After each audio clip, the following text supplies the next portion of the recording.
Yes, ladies and gentlemen, boys and girls, what is going on? Welcome back to another 1-0 show on the channel. Make sure to grab your popcorn, grab your little missus or your boyfriend or your cat or your dog, sit on the couch, get ready for the show because we've got Froutys Five, the famous five things I call my eye from the weekend. Then we've got a topic in the middle, and it's an interesting one, let me tell you. Why Rafa Benitez will be the next manager sacked. It's tasty times for Everton. But then we've also got to go look at a preview of the next coming Premier League games because the games are coming thick and fast right now in the Premier League. Every single day there's a new game. There's every couple of days. It's crazy. So the new week starts on Wednesday if you're watching this here in Melbourne, whatever. So we've got two absolute belters. Tune in, subscribe, do all that business.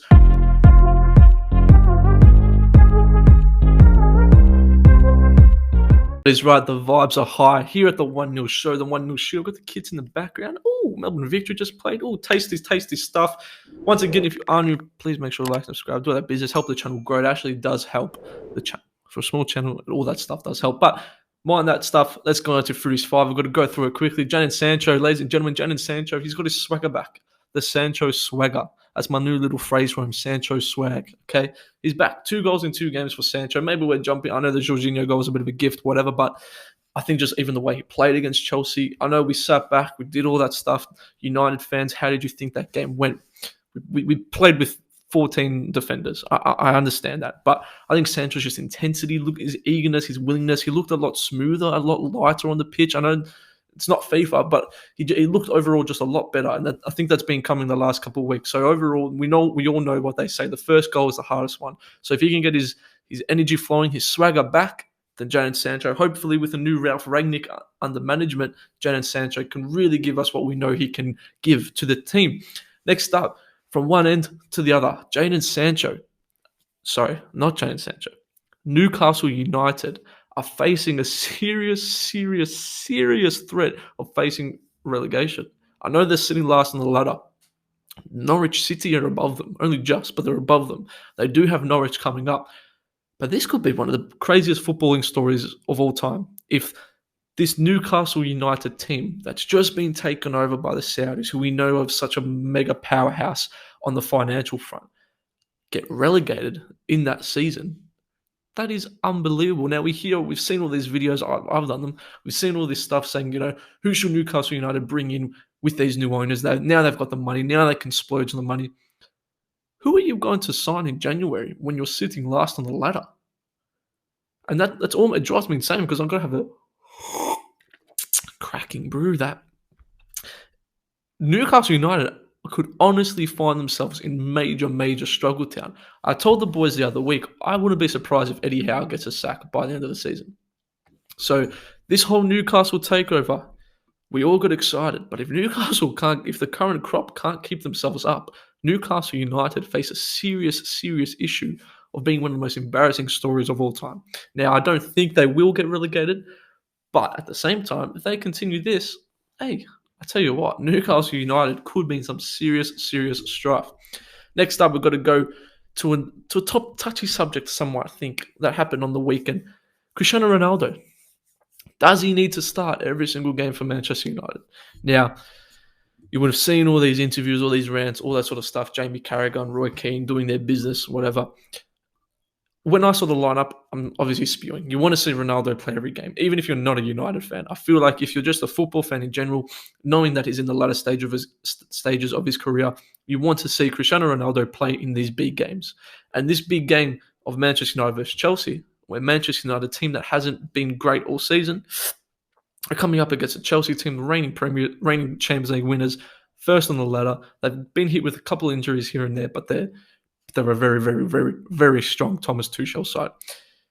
Now, Michael Carrick comes in, and you see Ronaldo on the bench, and automatically from the start, you look at our lineup, you see Matic, Fred, McTominay, you go, okay, we're coming out for the draw. And I know what you want to say. Obviously, yes, would I much rather perform and play attacking football against Chelsea and try and win the game? Yeah, 100%. But sometimes you look at what the last recent 10 weeks of Manchester United. You look at currently where we are now. We don't even have it. At the time, we didn't have a manager. Michael Carrick was in. I think if you asked anybody after all those poor results that you've just had, would you be happy with a point to Chelsea at Stamford Bridge? I think many people would say yes. Yes, we could have done it in a more exciting manner. But hey, this is football. You're not here to be sexy. You're here to get points, and we did just that. So yes, it was a bit lucky. Yes, Chelsea dominated us, but hey, that's football. It's not a kind sport. It's not a kind world we live in. Now, with Ronaldo, I'm not totally against what Carrick did. I'm not totally against it because I think in that game scenario, Sancho and Rashford is the smartest front two to go up against because they've got pace and they've got speed and they've got power. I'm not saying that Ronaldo's slow and he lacks that, but Ronaldo is 36 years old. He's at the end of his career. If you're asking Ronaldo to make a run from the box to the other side of our goal, there's a fair chance he's not going to be able to do that for 90 minutes. So subbing him on at the 60th minute in this context of the game, I don't think was the dumbest decision in the world. Now, yes, Ronaldo didn't come here to sit on the bench for these big games, but at the same time, he came here knowing what is best for the team. And would it have been good to see Ronaldo play the full game? Yeah, 100%. But at the same time, I'm not totally against what Carrick did. This is not how we should play every single week, though. We need to be taking it to these teams. Now, Ralf Rangnick is coming in, has just did a video on him the other day, which is on the channel now, just explaining sort of who he is, informing us about, where's he coming from, why is there this hype around him with United fans. So that's my standpoint on Ronaldo, but to taste this stuff, hope it's interesting to see how this United team lines up under Ralf Rangnick in the coming weeks. Now, the next one, we've gone from one GOAT to another GOAT. I actually just got his kit. See the red tick there? The Messi. He wins his Ballon d'Or. Lionel Messi wins his 7th Ballon d'Or, staking his claim for the GOAT conversation. Now, was it deserved? Did Lewandowski get robbed? I think Lewandowski definitely got robbed in 2020. Why they just didn't give an award is beyond me. We know FIFA corrupt and all that sort of stuff. It's whatever. And some are saying the Ballon d'Or's lost its sort of prestigiousness over the last couple of years with people knowing how sort of rigged allegedly all these voting systems are, etc. But credit to Messi, he wins his seventh Ballon d'Or, which we might never ever see again happen, ever. And it feels almost like that ending this felt like the last sort of Ballon d'Or that a Messi or Ronaldo would win. Because we look at Ronaldo now, is he on Ballon d'Or form? Probably not. We look at Messi, is he on Ballon d'Or form? Probably not. So this could be the final, end of an era almost of that Messi-Ronaldo back and forth with the Ballon d'Ors. Did he deserve to win it? Yeah, probably. I think he did. He won the Copa America. He was putting up good numbers with Barcelona in the latter stages. Will it go down as one of his best seasons to date and one of his best Ballon d'Or victories? Probably not. I do still think that Lewandowski was very, very, very hard done by. I mean, he's a goal scorer, and the goals to games ratio talk for itself. It's an unbelievable record that's going to be very, very difficult to replicate from a striker in the next 20 years. Now, I think Messi, he gets it. Congratulations. But yeah, there's something about the Ballon d'Ors, to be honest, just don't sit with me anymore. I think all these awards are they're just there, aren't they? But credit to him. Is he your GOAT? I think I'm one of the weird ones. I love Messi and Ronaldo. I know it's a bit weird, is it controversial? Because obviously Ronaldo's got his Manchester United ties, current Man United player. But I love Messi. You can't not hate Messi. So I don't know. I love both, which seems like a bit criminal to do so. And finally, we've got to go on a bit of a touchier one. Not a touchier one, a more heartwarming one to an extent. Erling Haaland, his celebration, points to a lady in the crowd. The lady flips him off. And I think that's what football's all about. I love that. That's what football's about. Not awards, not Ballon d'Ors. It's about going up to the crowd and getting flipped off. I love that stuff. Now, ladies and gentlemen, we've got to head into the next segment of the show. Benitez, Everton fans, let me know, because at the start of the season, there was quite a lot of controversy about this Rafa Benitez appointment, because obviously we know he had his history with Liverpool, and he was a Liverpool manager. We know how big this Merseyside derby is. Liverpool fans always have had a soft spot in their heart for Rafa Benitez, just sort of what he did, and Newcastle even have a soft spot in their heart for Rafa Benitez also, because he's that type of manager who fans can really get around. Now, from the get-go, this was a very interesting appointment for Everton, but it was one that sort of was exciting because Everton, once again, it's almost like a common occurrence every single year that they've got a good team, they've got some good players, some really great players, but there's something there that's just missing. And we look at how Everton are going right now, 14th on the ladder, 2 points in the last 7, but it gets worse. They've got Liverpool this weekend in a huge Merseyside derby match. And one thing I can guarantee you, if you want to take a shot, we can play a little 1-0 bingo. Liverpool fans will be cheering and chanting Rafa Benitez's name. 100%. 1,000%. So where does that stand with you, Everton fans? Let me know. But as I said, when it gets worse, it gets even worse. They've got Liverpool, they've got Crystal Palace, they've got Arsenal, and they've got Chelsea. Their next 4 games, they should be beating Palace, but it's no easy beat. Arsenal are a great, they're a good team now, and I think Arsenal should be able to beat Everton. So you look at points that Everton lose there as well. Chelsea, Liverpool, they need a miracle to win. Now, Merseyside derby, we know that it doesn't really matter where your team is on the ladder in the Merseyside derby, or just derbies in general. Sometimes you can sneak a couple points, but in this case, you're looking at a Liverpool team that are hot. They're just on fire. You're looking at Diego Jota is playing FIFA and qualifies, and then 20 minutes later going and scoring goals for Liverpool at Anfield. Like, come on, there's levels to this game, as the kids say, ladies and gentlemen. Now Liverpool, Everton fans, I think Rafa Benitez is the next coach gone.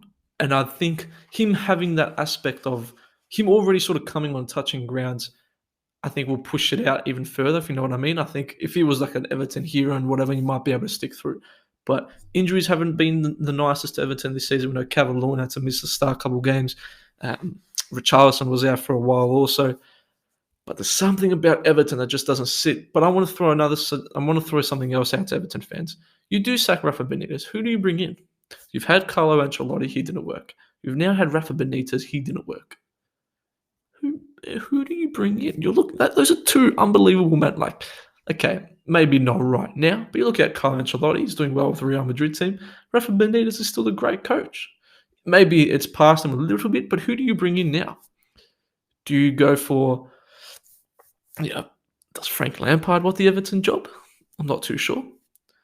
Who else? The Ole Gunnar Solskjaer. You can always go for an Ole Gunnar Solskjaer if you like. They can't draw in these, like the Man United managers that we're talking about, like a Zidane or a Pochettino, whatever. They can't draw those managers in. Eddie Howe could have been a decent shout for Everton, but obviously we know that he's at Newcastle now. Where do you go from here? Gerrard's got... not that Gerrard would ever manage Everton, but he's off the table also. Dean Smith, I think, could have been a pretty good coach for Everton, because we know Villa and Everton are probably the same area now. He didn't do well with Villa this season, but I think he was quite unlucky to get the sack in the way he did. And we look at sort of what he's doing with Norwich, whether it's just a honeymoon period, but I think he's a great manager, and a manager that would sort of suit Everton, of sort of overachieving in that sort of sense. Who do Everton get in if they do sack Rafa Benitez? I think right now, as soon as he loses the fans, which is sort of already done, and the result against Liverpool, not that Everton fans should be expecting to win, but if this is a blowout, I think it could get quite ugly at Goodison Park.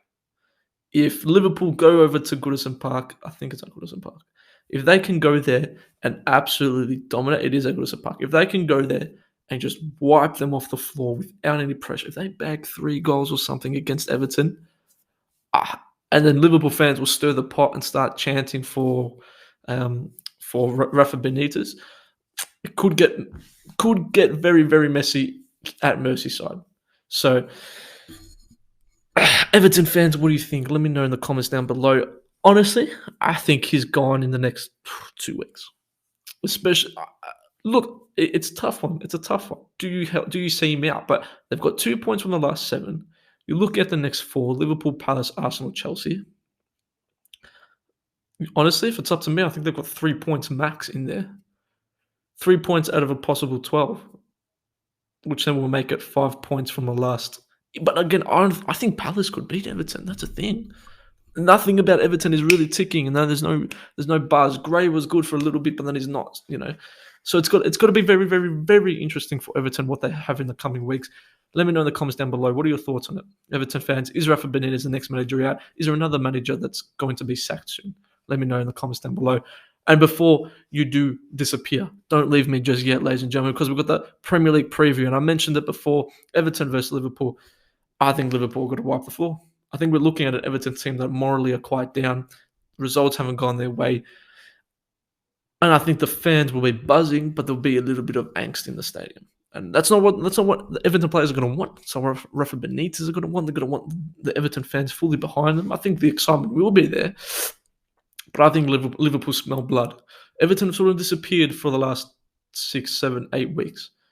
I think Liverpool will smell blood. And I tell you what, they keep on playing well. they're sitting third on the table. They had a couple of draws here and there. Liverpool are playing bloody well. They're playing very, very well. They are, I think, a little bit easier to score against than in recent years. I think Alisson's great, but we've seen him sort of make a couple mistakes. Van Dijk doesn't seem like he's fully up to it as we knew that he was 2 years ago.